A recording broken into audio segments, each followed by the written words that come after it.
Thank you so much for tuning to the Journey with Christian Evans podcast, where we talk to amazing people doing amazing, cool shit in today's world. And that's why we have this next guest on. She's not only a philanthropist and investor, board member to numerous companies, but also she is doing an incredible show and publishing it very shortly, talking about the abuse of what's going on in online dating and online boundaries. And that's the reason why we want to have her on talking about not only crypto, the financial markets, and how that's going to be totally revolutionized in regards to the next few years. But please welcome my next guest, the one and only Bianca Lopes. Bianca, how you doing? I'm doing great. For this introduction, could you please come around more often? I'll follow you around and make that intro anytime. But Bianca, thank you so much for joining us, and I look forward to this conversation. One of the things we had recently on a guest we were talking about mainly the integration of the crypto blockchain and how the new government, the new Trump administration, and how it's very pro for that and how that's going to revolutionize and make leaps and bounds in the right direction, but also making sure that as an investor, financially, you want to make sure that you're investing into the right assets, right? Because we have seen these, blow and grow and blow dumps kind of thing. And we want to make sure that we navigate that correctly. So I wanted to kind of get first of all, 30,000 landscape, 30,000 foot view of landscape, what you're seeing in the markets in regards to crypto, DeFi, Web3, and so forth as an investor perspective, investing into it, and how you're navigating as an investor. Cool. Well, those are big themes and to break it down. So let me try to be super sharp about it. I think I've written one of obviously the waves that we've seen in our market, right? I seen Solana start, and I remember one of the first Solana events in Lisbon where it was hitting 262, and then we saw it hit $20, $30, and now we're seeing Bitcoin hit 100. As you said, not only the Trump administration, but a lot of other places in the world with crazy inflation have looked at other forms of storing value, whether that's Bitcoin or other coins or tokens that are out there. What do I look at it as an investor? Well, I believe the world's going to be tokenized. I understand it from a data perspective, having been brought up as an economist, understanding that there's got to be digital ways of us storing value, storing information, and more efficient ways of us transferring across from each other. So I've looked at the portfolio in the long run. I have the benefit of youth, and I've been well trained by some of the greatest names in town, like Greg Kidd, that, personally have held 189 companies in the portfolio that gets comparable to the size of ANZ. That and Goldman Sachs is where I grind my teeth. So they taught me a lot of lessons as an investor to look at what are the things you believe in. So when I look at technology, I look at the nerdy side of what's not perhaps as sexy. No, you're not going to know if I'm investing in Bored Apes because I'm likely investing in foundational technology. So I look at tokenization as what's going to be tokenized? What are the rules that need tokenization? What does this mean in KYC and identity, the space I play in? What does this mean in the movement of funds? The space I play in for I've worked with 40 financial institutions and 6 central banks. And how do we look at this as a more way of bringing value, transparency to the economy? My bets have been in some of the foundational layer 1 coins. So they've played out, and it's nice, but it's not really as I said, looking long term and looking at infrastructure builds, getting excited to see what's next. Yeah, one of the things as Pax Sport is here, when we're looking at some of the deal flow, we have seen how tokenization and leveraging that blockchain technology itself, how that's going to impact a lot of different industries. And we're very excited about and bullish on it. There's been some opportunities we've invested into, and there's some opportunities that we've not invested to because they haven't hit certain milestones that we'd like to see.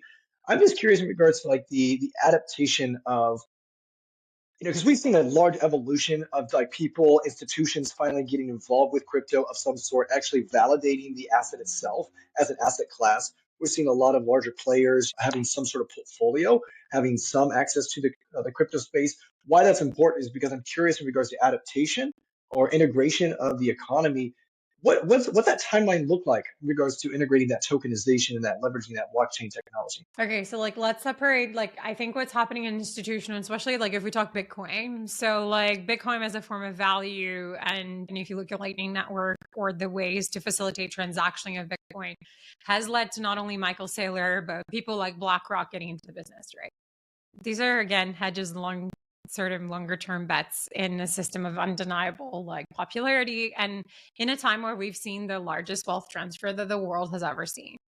So if you're a large player, like some of these guys, like, wouldn't you be taking a hedge on a lot of things? Like, we just look so narrowly at their portfolio when these headlines come out that people get confused around, one is like, cool, you found another way of store of value, and then you're going to build an economy around that. That's one thing. You can have a political, socio-economical debate about it. You can talk about geopolitics and why Trump or why Elon Musk or why any of these things have happened. I think we need an entire podcast to dig into that. But if you look at it as an investor in terms of what do I believe in tokenization, you got to look at blockchain and some of these things as databases. Like, what are ways that and then when you talk about what should be decentralized and in the public domain, still a very small percentage of the projects out there are true decentralized, true, roots, what I actually believe the purpose of this technology is about. This stuff is interesting when you talk about biodiversity. This stuff is interesting when you talk about accountability, responsibility in the ethical space of how we handle goods, how we what you're seeing not only in LA, but you see this in Ghana as well with wildfires and that being to textiles. Who do you hold accountable? How do you hold accountable? Which businesses come out of these disaster that the world is at? These things, when you look at tokenization or databases, that's when this becomes interesting. You say, okay, what's the unit of measure? How do I even keep track of this, that it's today not identified? Today, a lot of this. So that's where I think this is cool. You're seeing a lot of investments obviously in gaming and some of the earlier adopters. When you talked about adoption, a lot of this still nerd talk, right? It's not up to the masses. It's not up to the average person. And a lot of what I do in one of the companies I co-founded 3 years ago called Authentify is we bring this to the sports world. We started with Formula One helmets and a Lewis Hamilton suit and saying, what does a fan want to do when you possess something?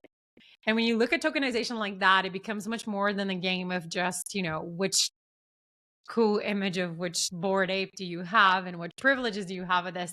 It becomes something that the average person can understand because there's a cost of issuance that is much cheaper than today's. So when you talk about loyalty, you talk about membership, these are all the really cool, interesting applications of this foundational technology that you're seeing the big guys put money in.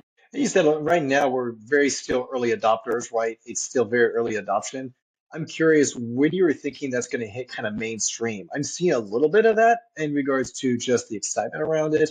I think just the energy around it as well. But I'm curious, do you see that within the next 5 years or really below that in regards to just integrating this and having more of a main adoption toward it? I think it's hard, where do you define main adoption? Not to be an annoying person to ask your question back, but I think you're going to see obviously Bitcoin or other stores of value adopted across the world because you're seeing economies collapse, you're seeing FX. And, I'm from Brazil and I watch Latin America and what's happening in some of the countries down there pretty closely.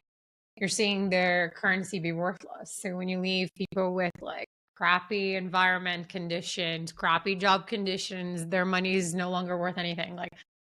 Other forms of revolution or evolution are going to come both sociologically, technologically, and economically. So I don't think that that's going to be 5 years. I think you're starting to see that now. You look at, the FX shortage in Trinidad or the Caribbean, you have a real need. So it's no longer, you saw some large firms or headlines saying problem looking for solution or technology looking for a problem. It's a necessity and it starts to make sense when it makes business sense. It's sustainability now became not just a cute thing to do, but a needed thing to do. I think that's where you'll see. And I think in order for tokenization to really look at adoption, I think you need to be looking at a 10-year horizon and you need to take into consideration what this all means.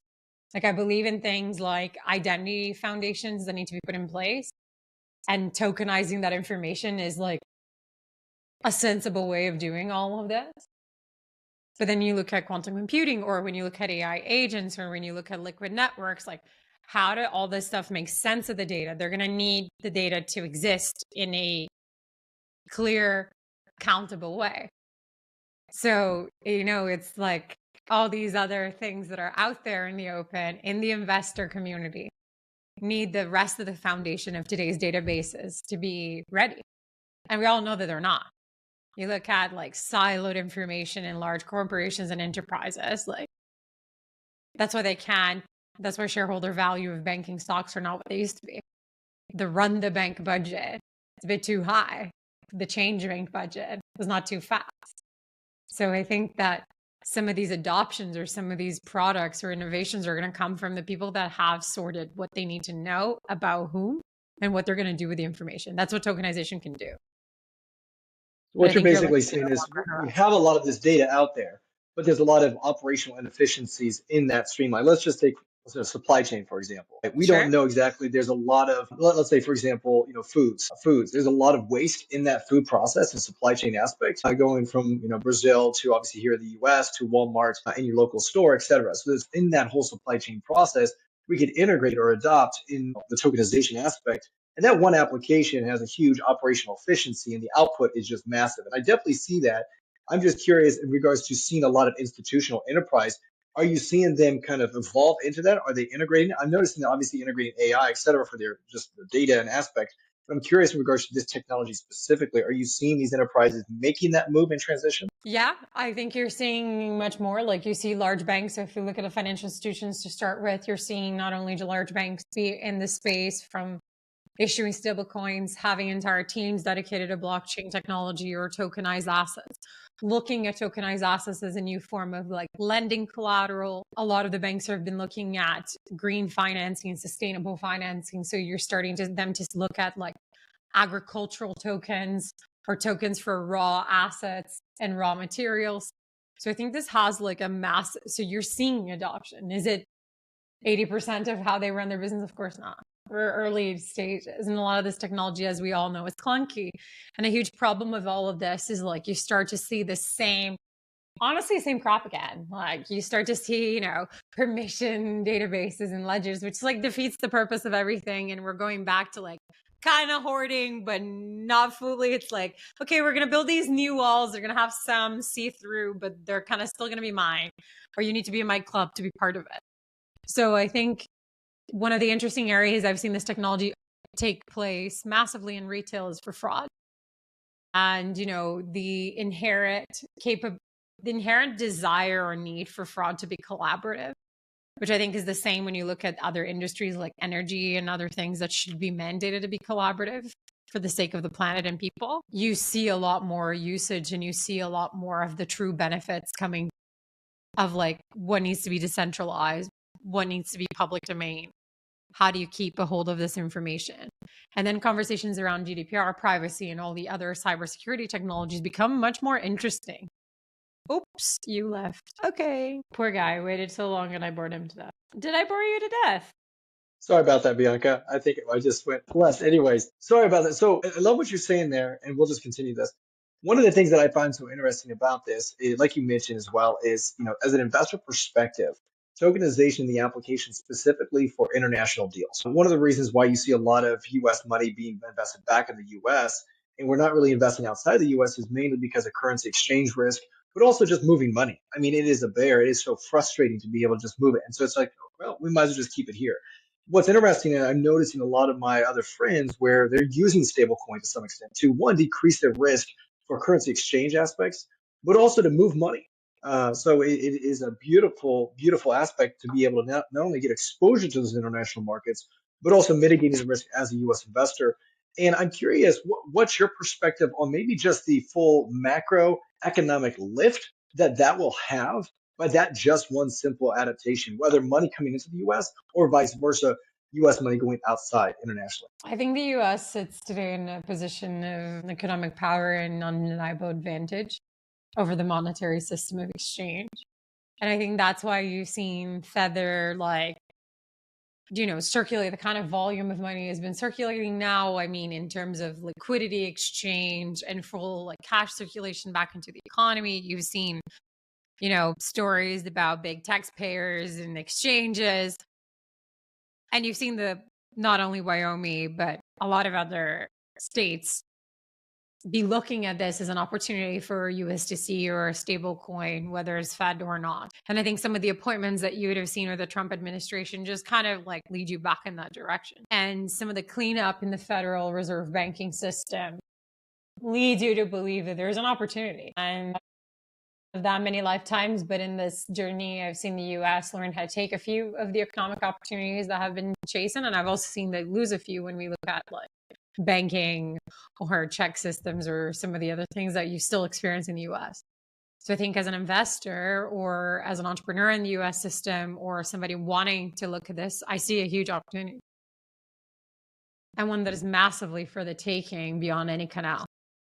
Yeah, and I also find it interesting as well, coming back to the tokenization, but the integration of tokenization and the USDC kind of approach, being able to democratize that back down to like individuals that are maybe not accredited investors, but those individuals can get those retail, I would say retail investors can get access to maybe things that they would not been able to get access to prior. I was curious on this because my friend and I had a conversation about this. Do you feel like in the US we have obviously the IPO and the IPO for liquidity and obviously whatever. I'm curious, definitely with integration of tokenization and integrate, do some of these companies, at some point may not even have to have an IPO. They could just be private for a long time, and there could be that tokenization platform that they're leveraging to buy and sell in the private markets. Do you see that as a possible outcome? I think that we already have proof points in the market of this happening. You have this happening with fractionalized share ownership from collectibles. Like we see this in the sports space, to teams, to actually publicly owned companies as teams get privatized through CVC and others. So I think like not only in the sports industry, which is one that is super relatable, you see early indications of this being, I think the economy has taught us that they'll always find capital is always amazing at finding efficient ways of, sipping through and circulating. So I think if it's not up to us, I'm sure between all the economics books and the algorithms out there, some AI will figure it out an interesting way of building vehicles that are much more efficient than people at doing something as basic as charging interest, which is most principal economic measures of a lot of these vehicles, right? Yeah. So Yeah. When you're looking at AI, because I do know that you invest a lot into AI in different capacities. yes, I invest, and I am a very proud global council member of the UNESCO for the AI Council and ESG. One of the only Latin women in the entire council. Yes. There you go. So let me ask you this in regards to like navigating the AI space as an investor into these companies, as well as just looking at, I think you and I were talking offline, really the protective aspect behind this. You need to make sure that you are looking at this holistically. What are your thoughts on it? I want to get a kind of a macro approach, and then I'm going to dive deeper into it. Well, my journey into AI was not as when it was as sexy in biometrics. You look at like a lot of really large data sets and models when you're trying to compare like one to many people. And as an investor early on to this, what I realized is that you had this like challenging problem of having access to these large data sets and access to enough engineers or data scientists to be able to like figure it out what you were trying to build. Today, you've advanced that a lot. You not only have, access to a tremendous amount of data, and we're producing, like, data is the largest asset class humanity produces. And I mean, like, we produce a lot of stuff. Like, this is the thing we produce the most, because if you think about it, if it isn't on a selfie or on something, it hasn't happened. Think of the speed in which that happened. When I looked as an investor, I was like, where is accessible pools of that information? And what kind of problem are you trying to solve? Because a lot of the AI advancements have been just like, let me slap AI buzzword into it and call my startup that. And then when you look at it, there's nothing really AI about it. And there's not really promise of how they're going to look at computer vision or what kind of data sets that are unique that they're looking at, or what are they really trying to solve with the technology that often is called to, ruin jobs and ruin people's lives. I say, what is the opportunity to be imaginative? What if we didn't have to work 8 hours a day? So as an investor, I've also been looking at what are the human tendencies. When you look at, 2024, you had the biggest amount of change in jobs in the young populations. So when you look at even just the model of making money and finding themselves, as an investor, I look at those trends apply to, okay, now that I can compute this much more data, there's this much more data available. What kind of businesses can I build? What kind of businesses should be built? And, I think us investors will have a hard time too, keeping up with AI because, they'll find better investments than we will. Yeah, so let me ask you this because here in Impact Fortis, we're a multifamily office. We invest a lot of our money into this, and we've got exposure to XAI and Perplexity. We had opportunity to invest into OpenAI, Grok, and others, and we decided not to. Now, those are later stage growth stages, and I'm saying those names specifically because most people are somewhat familiar with them. There are some other names as well that people aren't so familiar with that we've looked at, but I wanted to mention those specifically. The reason why I'm asking this is because when we're looking at underwriting the business, you always have one a defensible moat. You want to have a spot like SpaceX, right? SpaceX is beautiful. They have like 90% of the space exploration kind of business, and it's going to be very difficult to obviously, fight against that. There's other competitors, but at the end of the day, they were first to market. I'm curious when you're looking at the AI space as an investor, are you sitting there and saying, okay, let's have small exposure to numerous companies because we know that there's going to be a percentage of them that will win and we don't know which ones? Or are you saying, okay, look, there's high conviction on XYZ company because you have a strong, they're a very strong defensible moat. At the end of the day, I'm not convinced that some of these companies have a very defensible moat, but I wanted to get your perspective because you're an AI expert, so I'd love to get your perspective on that. Yeah, I said in my AI expertise, we can talk about it a bit more that. But as an investor today, like as a private investor, I tend to just go back to I'm not as sophisticated to be managing bazillions of dollars by myself yet. So I tend to still go by the entrepreneur and what they're passionate about and what problem they're solving. I think that that endures any buzzword or any current technology or set of technologies that are on their disposable hands. So I still go by some of those principles. When I'm working for other people or managing other people's money, it tends to go by their investment principles. And I think what we look at is still, as I said, the investable moat of operation becomes what kind of data and what license do you have to operate. It doesn't go far from the basics of your ability to be unique and beat the market and beat it for a reason. And today, a lot of what I find really interesting is, you've heard it from people much more qualified than me, like the CEO of Microsoft around, SaaS business models or valuations changing dramatically with AI. I think what AI changes is what we value. And I think that that's what a lot of investors need to look at over time.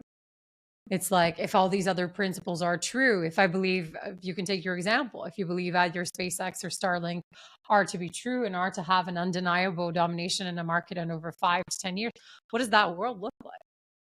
And, and what does a world with geopolitics in the way that we know look like when we talk about warfare of data? And I think these are some of what the AI considerations of investors have yet to really grasp. I spend a lot of my time, Chris, in interesting topics that are near and dear my heart, like data ethics and people's identity and the planet's identity. So whether that's how do we digitize biodiversity and how do we protect that, or how do we look at AI for energy and, who has the right. So when I look at my investments, I'm looking at things that transcend today's tools because I'm very fortunate to look at a longer time horizon.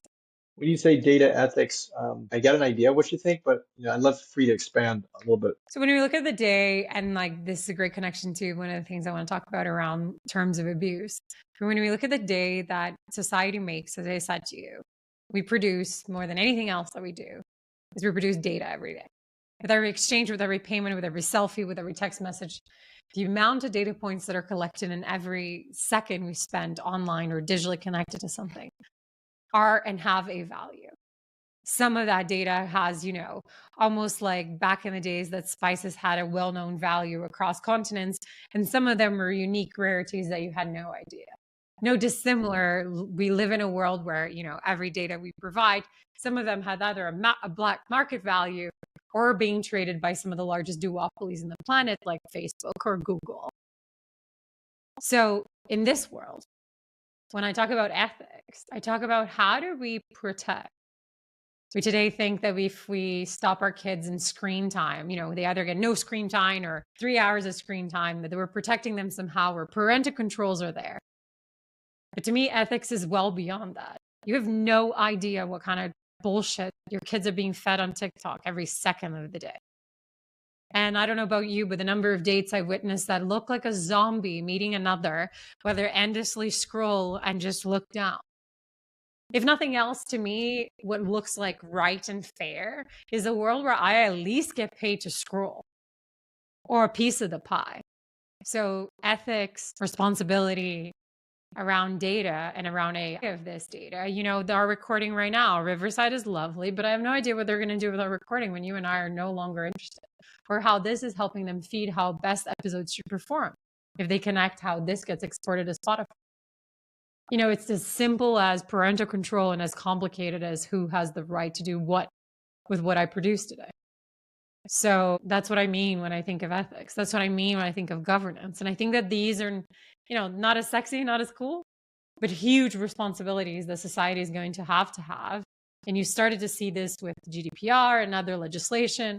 But we're still very early days of defining, is there a right, is there a wrong, and where do you draw the line? How are you navigating this in regards to maybe just the conversations, or maybe as an investor, or maybe just the people that you're working with as founders? And what I mean by this is making sure that you're obviously integrating the right information into what you stand for, but also making sure that you're not investing into companies that obviously have like a data ethic, negative approach that you don't agree with. I've had this conversation with a few people, and maybe not in this specific category per se. This is more in depth. However, though, I've had some conversation. Where's the data being used, and how are we getting that data, and what's that looking like? And then what is this data, or what is this platform? What is that data? What data is feeding into that platform, and how are we getting that response? There's so much that is asking. Where's that information coming from? I want to ask you, when you're looking at deploying a lot of your time and energy and effort, how are you navigating that? And then I want you to talk a little bit more about the terms of abuse, because I do think that is a very interesting topic that we want to discuss here. I think those questions you asked are great questions. They're great foundational questions. Like, what are you doing with whose stuff to do what, to produce where, and where are you storing it? I think you kind of just boil it down. Like, this is like, it's really easy if you think about like, this is my notebook. Like, what are you doing? It's mine. You're borrowing it to do what, with whom, for how long? Like, this notion is ancient to money, or how any vault or any relationship of trust. I think it's harder when we've grown up in this like exploding world of online everything, and where the few channels have a just ginormous, undeniable dominance in this space. And every rest of us is either afraid. You start to hear this narrative around the Senate, around data ownership. You start to see legislation around this, but it's around the fear instead of around the opportunity. And what I still hope to see, not only from any administration, is this education and this. So I think as an investor, I approach to go, does the founding team know? And if they don't know, okay, cool. Maybe they know. Maybe they're super fascinated about how they're going to go to market, or the invention of what they want to do with this kind of data. Okay, then find people, find guardians, and find practitioners, and find partnerships. I think everything is fixable in collaboration. And so as a founder, that's what I do in my own company, is I find people that are better than me at most things, and there's lots of those. And as an investor, I think I look for people that have the humility to do the same, and to kind of understand the importance of this as a foundational pillar to their business, because I tend to invest in majority in technology-driven businesses. So, understanding data and understanding the stewardship that is regarded around, what you're handling. If you look at it as an asset class, and if you think it's worth gold, like, you'd probably put some, security guards on the door. So what does that look like in your business? I think that those are fair things to ask. Do you think because I mean, at the end of the day, we're at the stage now. It's like this concept I think about. I was talking to my parents about this. I said, we're at this stage where we are in the evolution, or in the journey of kids are going to use their phone, right? So you can't say, okay, you can't like prevent them not to use their phone. They're going to use the phone. It's the same thing with what we're at right now with the AI thing. Sadly, these companies are using and getting data, I would say, in an unethical manner in some ways, right? In some super capacities. And I think we saw that really, it was just very unique to see how they're using this data. And I think also the way these other companies, and this is not really AI related, but at the end of the day, we saw very, on a marketing perspective, Facebook and Amazon and all these other companies using that data for more marketing purposes, for more sales, for more increase, for more revenue, et cetera. Well, I'm seeing the same thing with the AI structure. And what I'm concerned on is, okay, not only what is it being trained on, but obviously what information is it giving us giving us. We all know, when you're on YouTube, the algorithm feeds us what we're already consuming, right? And so it's this feedback loop, and that's one of the things it's a negative situation a little bit, because obviously it's a bias toward that.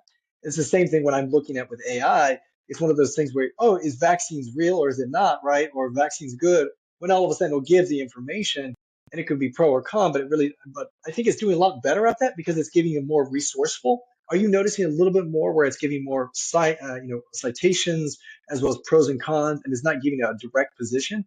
Have you noticed that in a good manner in regards to the data that it's giving back once you put in the prompt? I think in a time that we just heard Zuckerberg talk about him not doing any filtering, I think we're going to just see even more crop in the internet. So no, I've seen them try to build structures on modeling answers to combat political, like, bad opinion. So yes, they have been putting this and that. When you look at 80% of the world's information, like, not really truly being from a credible source or a human made, I'm not saying human made is the only thing that's credible. The nature has a lot to teach us that we've got to understand. But, like, when you look at that, that's the statistics you're working from, garbage in, garbage out. Like, I think that this is an opportunity for society to say, okay, how do we hold accountable the kind of information that we want to have?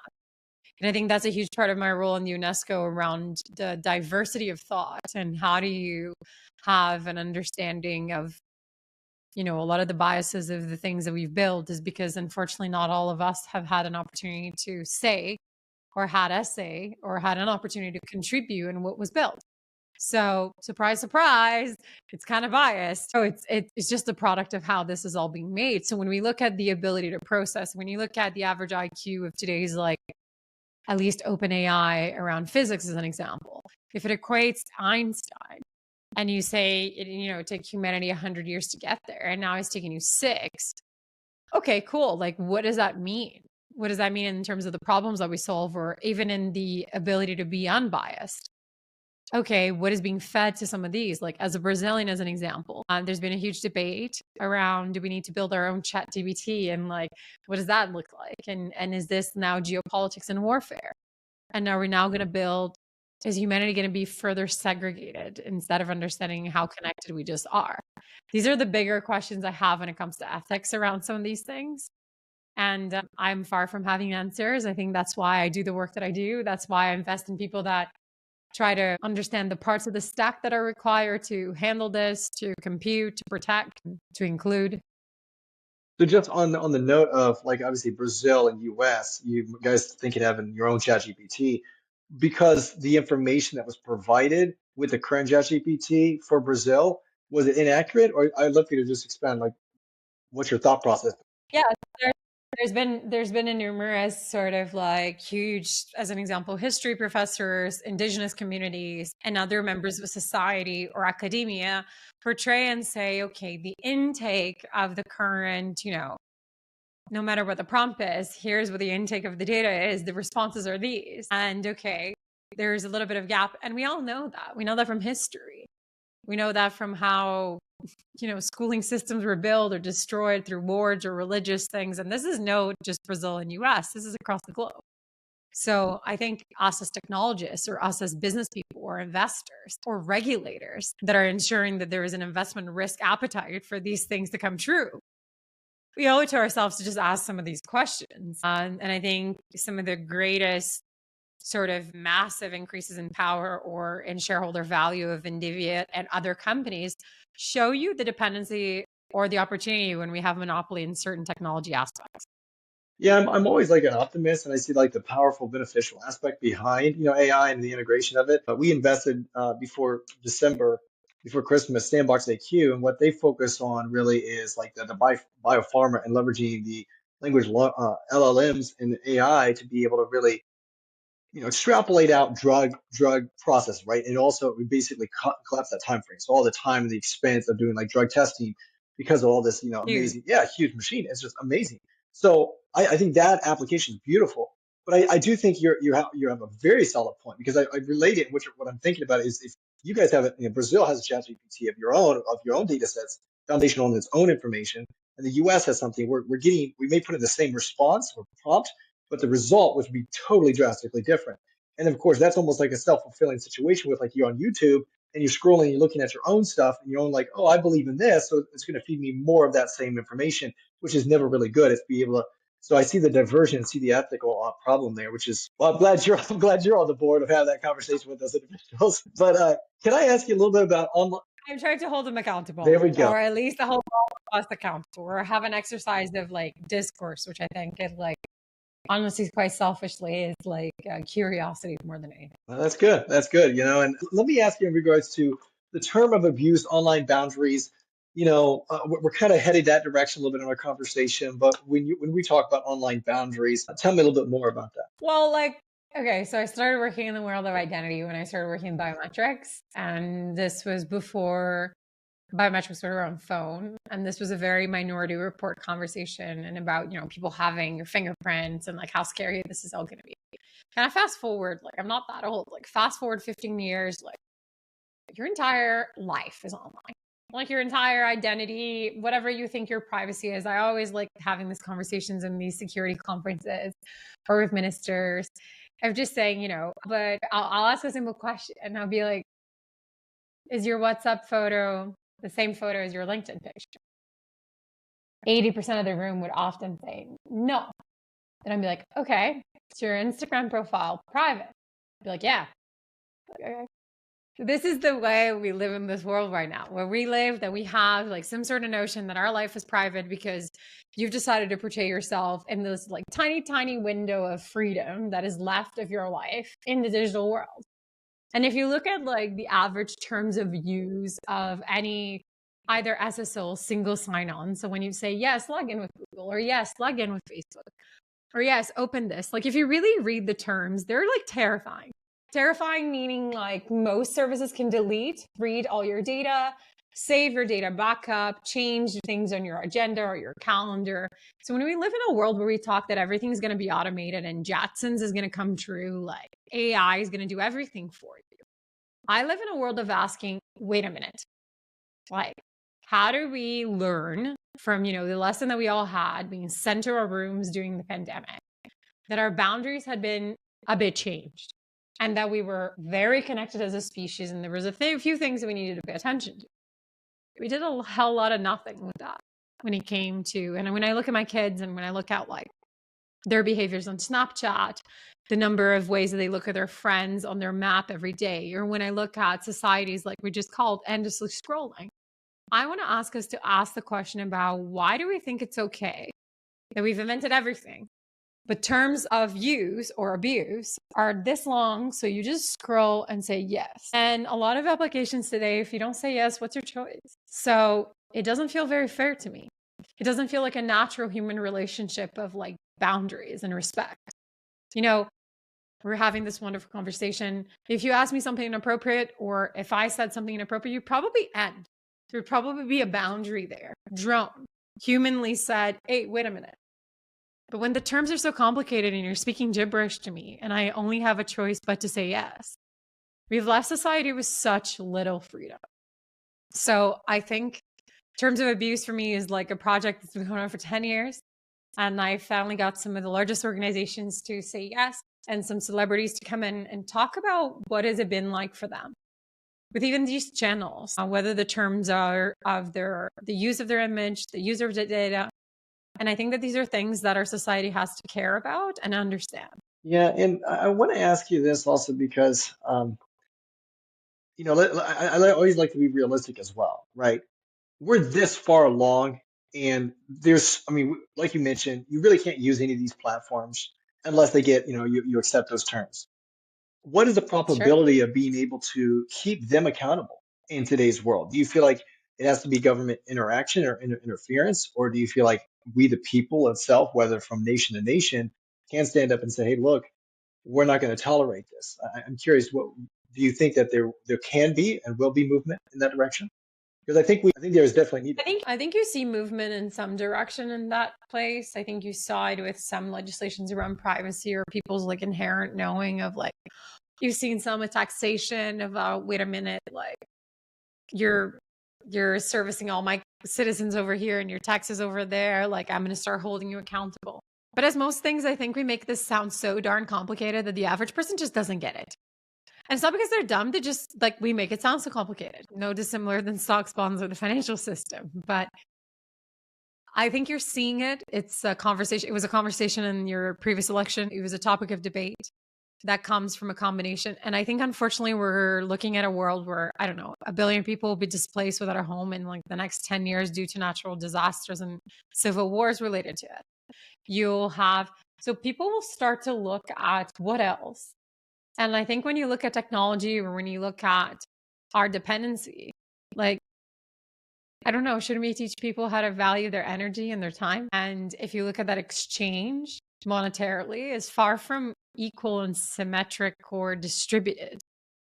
So I think an uprise or a social conversation, not to be a socialist and not a capitalist, but I think people will wake up or hold some things responsible. I don't have a crystal ball, far from it. So I tend to invest in the rails that I think will make that happen. I get you.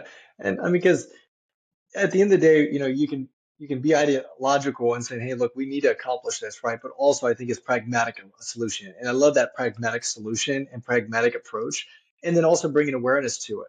And I think a lot of people are definitely on board because obviously, like you mentioned, in regards to our election the last few years, specifically, I think remember COVID in the U.S. That was huge tension, even within our family, but also throughout a lot of families because of that tension a little bit in regards to just what access we have and what data and how we're using that. Bianca, when is that being published so my audience knows? I am intending that our first episodes go out in March. I'm depending on a few producers and people bigger than me, which is usually what it takes for something to be exciting. Your community will be the first one to know, so I'll make sure I share the dates when all the episodes are live. Awesome, awesome. Bianca, thank you so much for joining us and having a great conversation about this. We'll have to have you on because in the next few months, things are going to drastically change. And it's going to be interesting to see, talking about the macroeconomics, but also geopolitically, how it's going to affect as an investor, and then also kind of what's happening here with the financial markets. Bianca, for those that want to reach out to you or maybe just follow your journey or just connect with you, how do they follow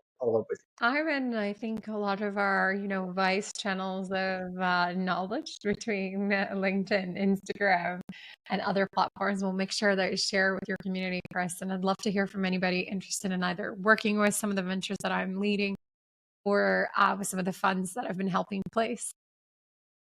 Yeah, thank you so much for having me here and for having this conversation. And I'm happy to come back to talk about all the other topics related to finance that we didn't get to. Definitely, guys. That is the one and only the board member, philanthropist, as well as investor, the one and only Bianca Lopes. Guys, that is Journey with Christian Diep's podcast. Until next time, be uncommon if you can.